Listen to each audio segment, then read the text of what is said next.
Have you ever stopped in the middle of your day, maybe while looking out the window or glancing at the clock, and wondered, where did all the time go? One moment you're waking up, the next it's already night. You plan your future, remember your past, and somehow time just keeps moving forward. You can't see it, you can't touch it, yet it shapes every second of your life. But what if we've been looking at time the wrong way? What if it's not just something that passes, but something we move through? What if time is a direction, just like up, down, forward, and back? What if time is a dimension? In this video, we're going to unravel one of the strangest ideas in modern physics: time as the fourth dimension of our universe.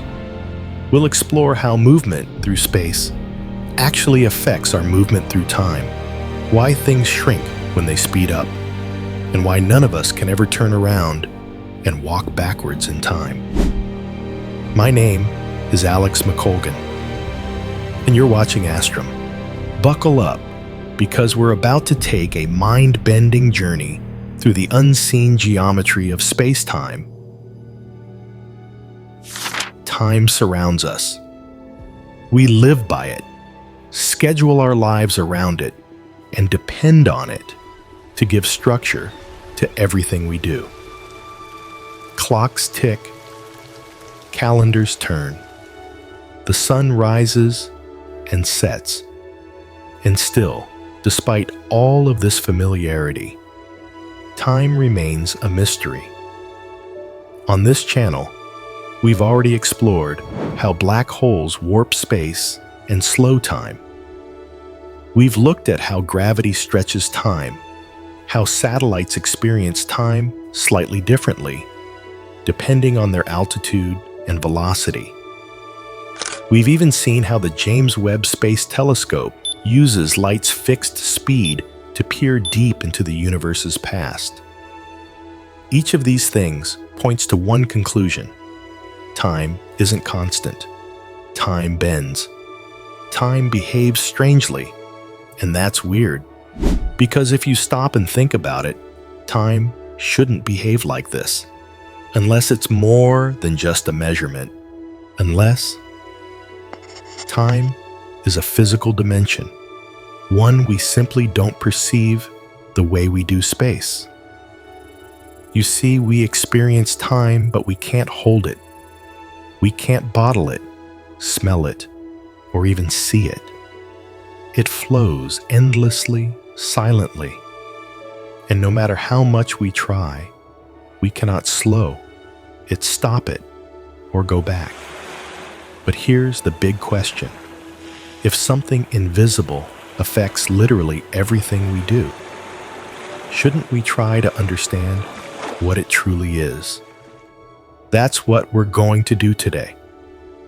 Let's begin with something bold, but rooted in real science. Time is a dimension. Now that might sound like science fiction, like something out of Interstellar or Doctor Who. But in physics, this is a serious and important idea. To understand why, we need to clarify what scientists mean when they talk about dimensions. When most people hear the word dimension, they might think of parallel worlds, realities that are just like ours but slightly different. That's the stuff of fiction. In science, dimensions are directions. A dimension is a direction in which something can move or change. For example, up and down, that's one dimension. Left and right, that's another. Forward and backward, that's a third. These three directions form the basis of 3D space, what we live in every day. Everything you see and touch around you exists in this three-dimensional framework. So, when physicists say time is the fourth dimension, they don't mean it's some weird magical realm. They mean it's a direction, one that is perpendicular to the three spatial directions we already know. Let's break this down further with something simple but powerful dimensional reasoning. Imagine a one-dimensional world. It's just a line. There are only two directions, forward and backward. Creatures in this world, let's call them line dwellers, would only see the world as a single continuous stretch. They'd never know what up or sideways even means. Now, take it up a level. A two-dimensional world, a flat plane like a piece of paper. In this world, our beings, flatlanders, can move forward, backward, left and right, but they can't go up or down. They wouldn't even conceive of such directions. They might think their world is complete, but they're missing something. That brings us to our own world 3D space. We can move forward and back, left and right, up and down. And we think that's it. Complete freedom. But is it? What if we're just like the Flatlanders, trapped in our own perception, blind to a direction that's all around us? That's what time might be. A direction we can't turn toward, a path we can't step off of, a dimension we're constantly moving through but never able to stop. And here's where it gets interesting. In Flatland, the moment a 3D object interacts with their world, it appears as shapes that change over time. Likewise, when something 4D interacts with our 3D world, we might not see the full picture. We might only see slices, just as Flatlanders do. And that brings us to our next big leap. If time really is a fourth dimension, it should behave like a direction. And indeed, Einstein showed us this exact truth. In his theory of relativity, Einstein proposed that space and time are part of one single entity, spacetime. It's not space plus time. It's one single four-dimensional continuum. When you move through space, you also move through time. And when gravity bends space, it also bends time. But here's what really blows the mind. If time is a dimension, then just like the X, Y, and Z axes of space-time should have its own geometric properties, it should be possible to represent it as a line one that we're always traveling along. But unlike other dimensions, we have no control over our motion through time. We can stop walking. We can float in space. But we can't stop moving through time. Why? Well, let's think in terms of motion. Every object that exists is moving not just through space, but through space-time. The faster something moves through space, the slower it moves through time. This is not a metaphor. This is measurable. GPS satellites orbiting the Earth move fast enough that their clocks tick differently than clocks on the ground. We literally have to correct for the time dilation caused by their speed and altitude. So here's the strange consequence. If you're at rest in space, you're moving entirely through time. If you're moving quickly through space, you move less through time. If you could ever move at the speed of light, you would not experience time at all. It's as if we're all on a moving walkway, heading forward through time. But depending on how fast we run sideways through space, the walkway slows down beneath us. And in this view, time really is a direction. But here's the problem. We can't turn around. We can't step off the path. We're like 2D beings looking up. For the first time, we know there's something there, but we just can't reach it. Now that we've framed time as a potential direction, a real physical dimension, the next challenge is figuring out how to imagine it. You see, our brains are wired to think in 3 dimensions. We can look at objects, move around them, rotate them in our mind's eye. But when it comes to the fourth dimension, we hit a wall. We don't have a natural way to visualize it. So let's cheat a little. Let's flatten our entire universe into 2 dimensions. We'll call this flat world the XY plane, a place where everything that exists in our familiar 3D world is compressed down into a sheet. In this world, all people, all objects, everything are now 2D figures. They can move left and right, forward and backward, but not up. Now, we'll reserve the Z-axis, the third direction, for time. Imagine that time moves upward in this diagram. The bottom of the chart represents the past, and the higher up we go, the closer we get to the future. So, how do beings in this 2D world experience time? Let's take a little stick figure, a 2D person, and place them on our space plane. Every moment that passes, we move this figure upward incrementally through the Z-axis. This means that as long as they exist, they are moving through time without having any control over it. Their path through time is automatic. In this model, it's as if an invisible force or wind is always pushing them upward, whether they're aware of it or not. They can move left and right in space, but upward through time, that's something they cannot change or even see. Sounds familiar, doesn't it? Because that's exactly what we experience. So how does motion through space affect motion through time? Here's where things get really elegant and really strange. Let's stay in our 2D world. Our stick figure is moving upward through time at a constant rate. That's their natural state, like someone floating upward in a straight elevator shaft. But now, let's imagine our stick figure wants to move sideways in their 2D plane to go left or right. The moment they do that, something happens. Their total velocity, their movement through space-time stays the same. But now, part of that velocity is being spent on movement through space. Which means they're spending less of it on movement through time. In physics, this is a core principle of special relativity. Let's visualize this with a vector, a directional arrow that shows movement.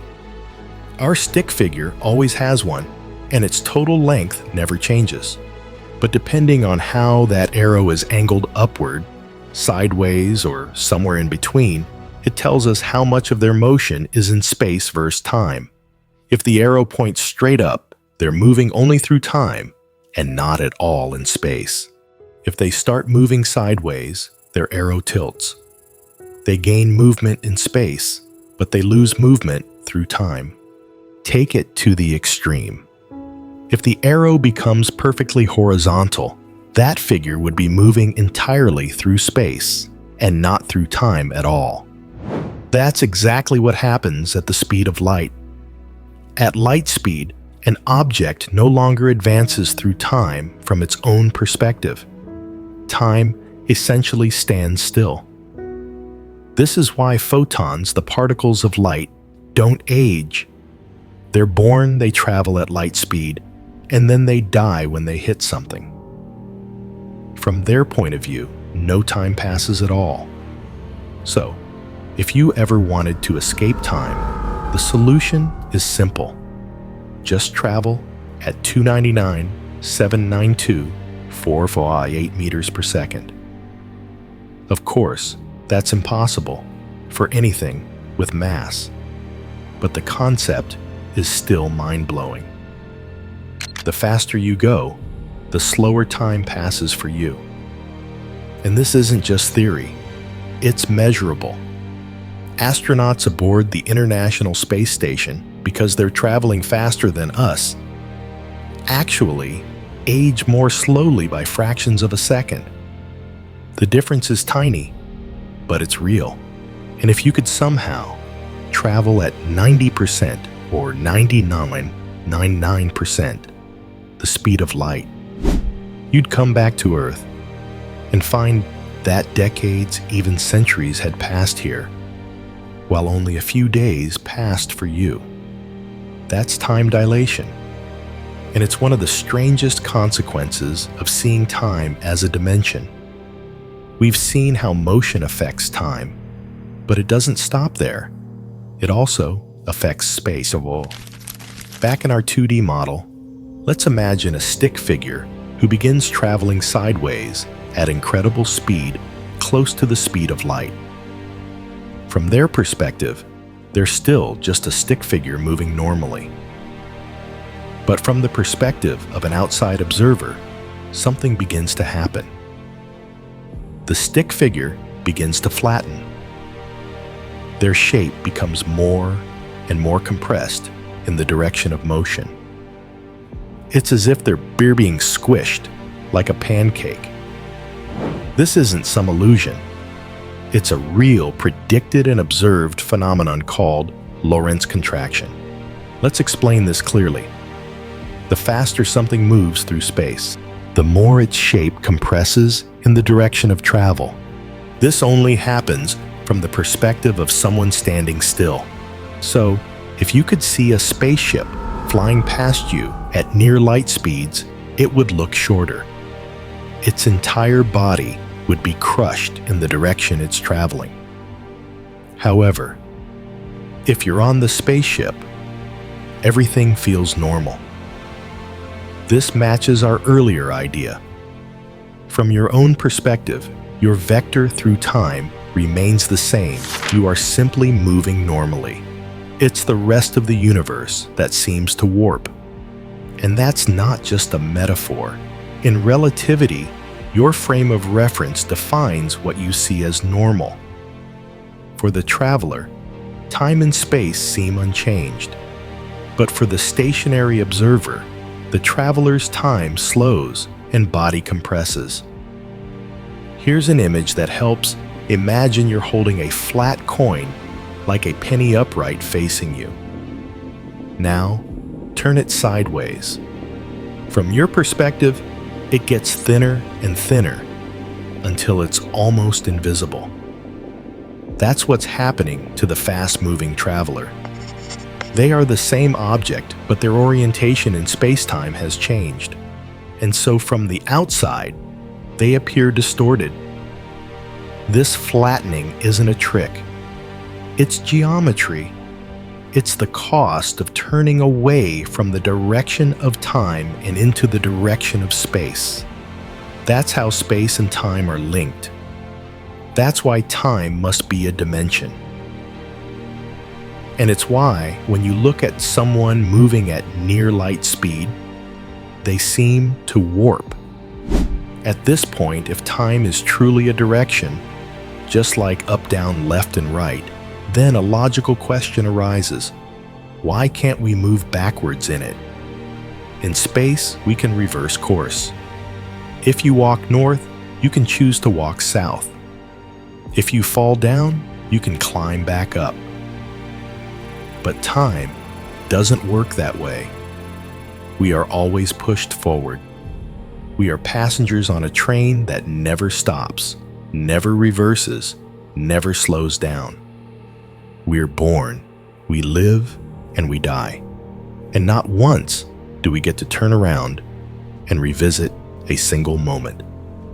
Why? This is one of the biggest unsolved questions in physics. It's called the arrow of time, the idea that time has a clear, irreversible direction. But unlike space, there seems to be a force, a kind of one-way push that prevents us from going back. We can try to explain this with thermodynamics. The second law of thermodynamics states that entropy, a measure of disorder, always increases over time. That means things naturally go from order to chaos, from hot to cold, from structured to broken. This law gives us a kind of thermodynamic arrow of time. It tells us which direction time is flowing by looking at how energy spreads out. Once you break an egg, you can't unbreak it. Once you light a match, the flame doesn't jump back into the stick. But entropy isn't the whole story.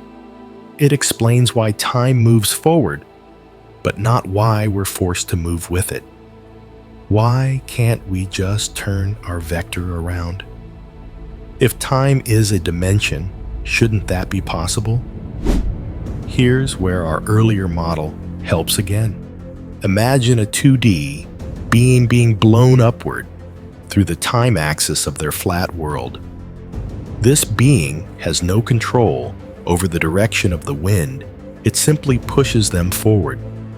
They can move side to side in space, but time always pushes them upward. In this model, there's no law preventing movement downward. It's just that no known object or force allows it to happen. All physical motion in our universe seems to obey this rule, forward only. In theory, a vector pointing downward toward the past should be possible, but in practice, it never happens.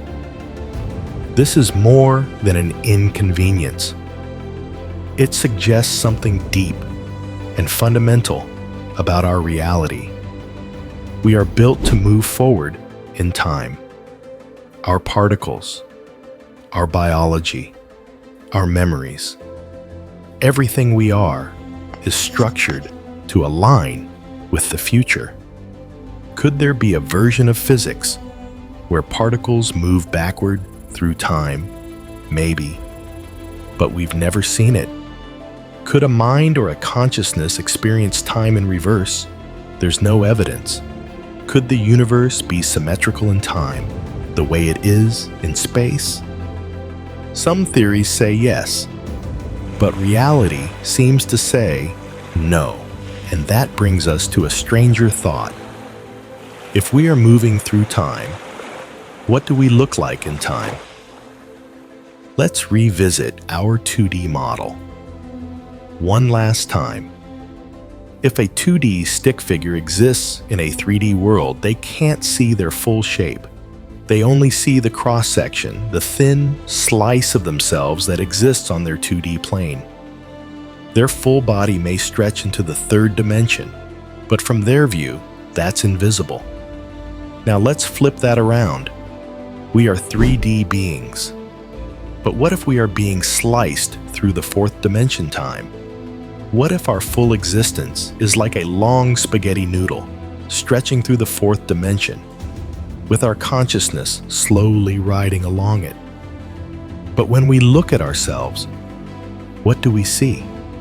We see a moment, a snapshot, like a single slice of that spaghetti strand. We never see our full shape, our whole existence across time. We only ever live in the present slice. And here's where the analogy gets weird. In our model, we might actually be flat in the time dimension. We might be like coins, thin and round from the front, but almost invisible when turned sideways. We don't stretch through time. We don't have volume in that direction. We're like pennies in space-time, paper thin in the fourth dimension. That's why we can't look backward in time.